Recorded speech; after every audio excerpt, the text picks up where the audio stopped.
Bismillahirrahmanirrahim. Assalamualaikum warahmatullahi wabarakatuh. Saya Gus Liponi, mahasiswa PPG UIN Araniri Banda Aceh.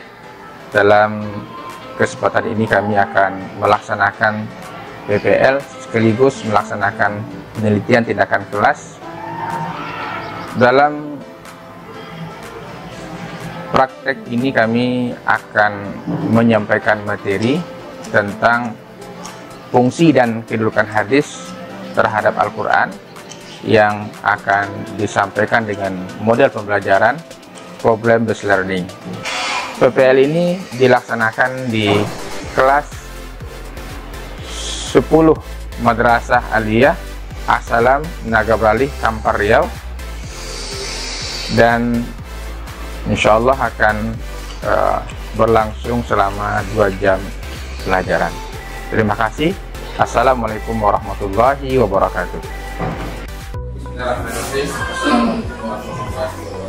Waalaikumsalam warahmatullahi wabarakatuh.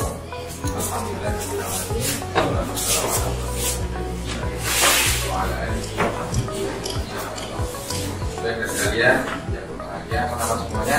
Alhamdulillah, inna bil khair.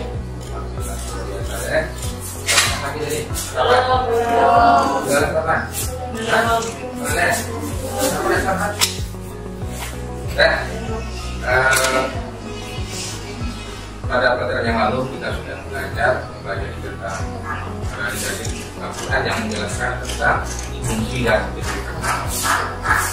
Ini kita nampak secara jelas dan kita bagaimana kondisi atau posisi hadis kedudukan hadis itu tidak bisa dipisahkan. Menurut saya ini hanya Al-Quran saja. Al-Quran lebih tinggi jika hadis dipisah-pisah. Ada kelompok-kelompok orang yang seperti itu, ya, lebih tinggi Al-Quran daripada hadis tadi. Al-Quran saja hadis itu. Tapi Al-Quran sendiri menunjukkan kita supaya kita berpegang kepada hadis. Ya, hadis apa? Mau buat hadis.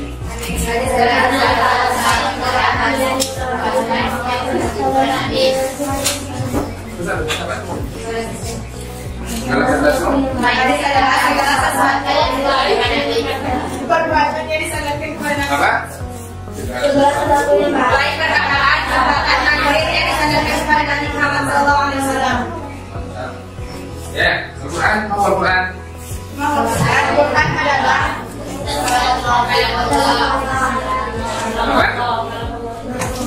Allah yang diberikan kepada Tuhan.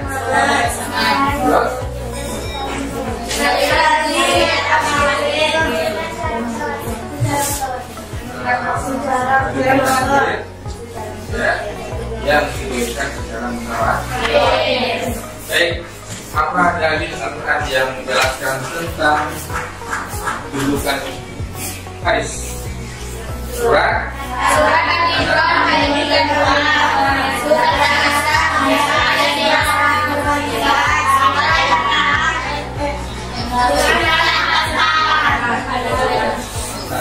Ya, baik. Kita ambil dulu. Akhlaknya yang ini kita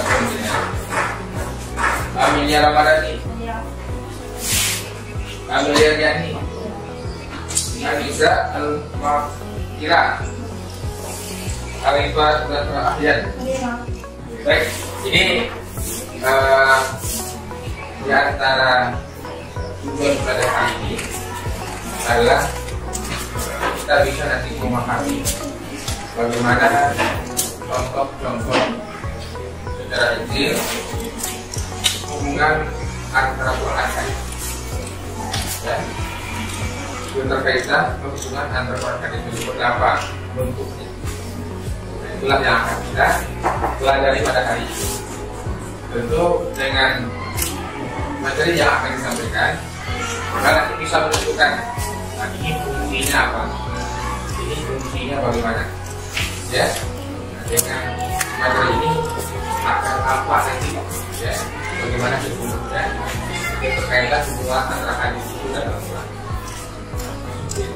Oke, baik. Saya nanti materinya akan saya bisa. Silakan video ini mau diamati, nanti tunjukkan pertanyaan. Ya, pertanyaan. Coba silakan bertanya. Ya, bertanya. Jadi silakan bertanya nanti. Ya, akan berikan tanggapan. Kepada umat muslim, taat sudah masuk kepada bahwa taat pada Rasulullah SAW.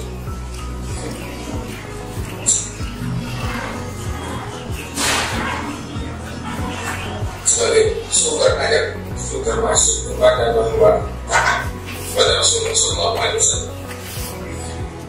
Maka ada 4 fungsi hadis sebagai sumber ayat Islam yang kaitannya dengan Al-Quran. Yang pertama adalah bayan taklid, artinya adalah penegasan tentang hukum-hukum yang ada dalam Al-Quran. Allah Subhanahu wa Ta'ala berfirman, "Ya ayyuhalladzina amanu idza qumtum ila sholati faghsilu wujuhakum wa aydiyakum ila al-marafiq." Maka dalam Al-Quran itu dijelaskan tentang bagaimana tata cara wudhu. Kemudian Rasulullah menerangkan, Rasulullah itu mempraktekkan bagaimana sesungguhnya tentang tata cara wudhu tersebut. Jadi inilah beberapa fungsi-fungsi daripada hadis sebagai sumber agama Islam yang mana kaitannya erat dengan Al-Quran. Bagaimana proses sesungguhnya Al-Quran ini dan hadis sebagai sumber hukum Islam yang saling ada keterkaitan dan tidak bisa dipisahkan. Demikian saja. Wabillahi taufiq wal hidayah. Assalamualaikum warahmatullahi wabarakatuh. Baik, ya. Jadi silakan dibaca pakai ini. Kita kasih waktu 10 menit untuk memperdalam materi lagi. Jadi sudah ada 4 tadi kan di hadis. Yang pertama namanya bayan. Yang kedua yang ketiga yang keempat silakan dibaca, dikasih waktu 10 menit dari sekarang. Ya. Jelas.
Sudah.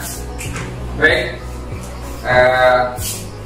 Dari video tadi, apa yang kamu pertanyakan?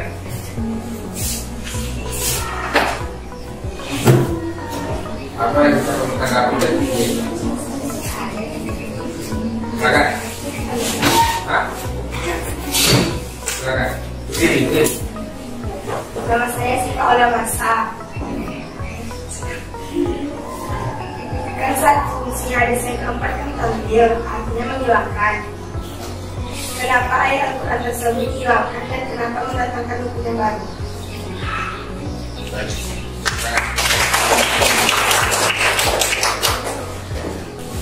Oke, yang lain ada yang ingin menanggapi atau ingin bertanya dulu? Atau dari pertanyaan Syifa tadi ada yang mau menanggapi tidak? Hah? Bagus pertanyaannya. Jadi kenapa? Apa namanya? Kenapa ayat Al-Quran tersebut dihilangkan dan mereka yang Kenapa Al-Quran itu dihilangkan? Hah? Ya, baik. Pertanyaan bagus sekali. Jadi yang keempat, fungsi hadis itu bisa menasab, nanti membatalkan bahwa ayat itu tidak berlaku lagi. Ini pelajarannya tentang nasab wal mansukh. Ya, di nasab itu ada Quran menasabkan Al-Quran, ada Al-Quran menasab hadis, ada yang dinasab itu tulisannya, rasanya, ada yang dinasab itu hukumnya, yang mana tulisannya masih ada. Dan juga ada Al-Quran ini menasab hadis, ada juga hadis ini menasab Al-Quran. Memang ada perbedaan pendapat di kalangan para ulama, boleh tidaknya hadis ini menasab Al-Quran. Kenapa? Karena posisi Al-Quran ini dibandingkan dengan hadis. Tetapi itu ada khilaf di kalangan para ulama. Tapi yang dipakai oleh para ulama itu boleh. Kenapa? Karena hadis ini adalah fungsinya menjelaskan tentang apa kandungan Al-Quran itu yang masih berlaku, ada yang tidak lagi berlaku. Tetapi itu berlakunya pada masa turunnya Al-Quran. Terus kalau selesai Al-Quran ini ada pak sekarang yang mengatakan kayak tidak berlaku lagi, tidak bisa. Kenapa? Karena proses turunnya Al-Quran itu selama 23 tahun itu untuk menjawab tentang permasalahan yang terjadi di masyarakat. Maka Nabi itu memahami, paham dia. Tentu Nabi memahami itu dengan bimbingan Allah Subhanahu wa Ta'ala. Sehingga apa? Sehingga Nabi mengatakan ini adalah ayatnya itu bahwa tidak berlaku lagi. Nanti menjelaskan tentang bagaimana ya tunjukkan bentuknya. Jadi ulama bersepakat bahwa boleh ya menasabkan hadis itu terhadap Al-Quran. Itu salah satu fungsinya daripada hadis Nabi Muhammad SAW. Tapi sekarang ada lagi dong, karena proses turunnya Al-Quran, proses turunnya Al-Quran itu selama 23 tahun. Pada masa itulah ada nasab wal mansukh. Ya, tapi kalau ada selesai Al-Quran itu sudah turun semua, apa intinya? Al-yawma akmaltu dinakum wa atmamtu alaikum nikmati wa raditu lakumul Islam dinan. Selesai, Islam itu sudah sempurna. Ya, kira-kira paham ya? Paham? Ada yang bertanya lagi? Bertanya dah. Dulu bertanya itu dilarang. Ya, sudah paham ya? Jadi kita akan tes, ya, ada tes pada sesi terakhir. Jadi maka jawab dengan sekarang ditutup. Ada? Siapa?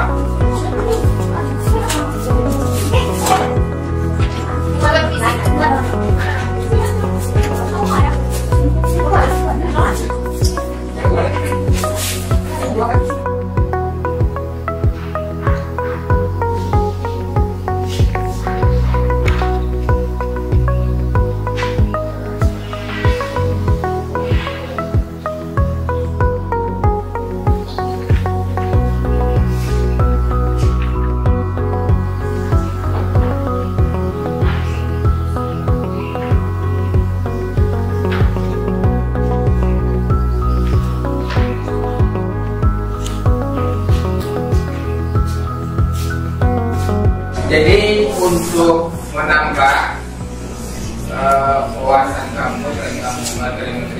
juga nanti ini bisa melihat, mengunjungi YouTube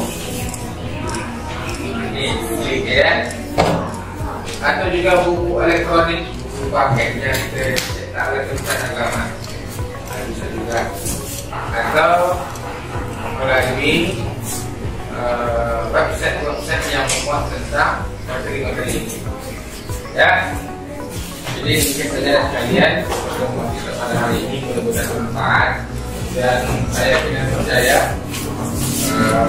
sangat belajar dengan hasil yang baik, dan mari kita tutup pertemuan kita pada hari ini dengan doa. Subhanallahumma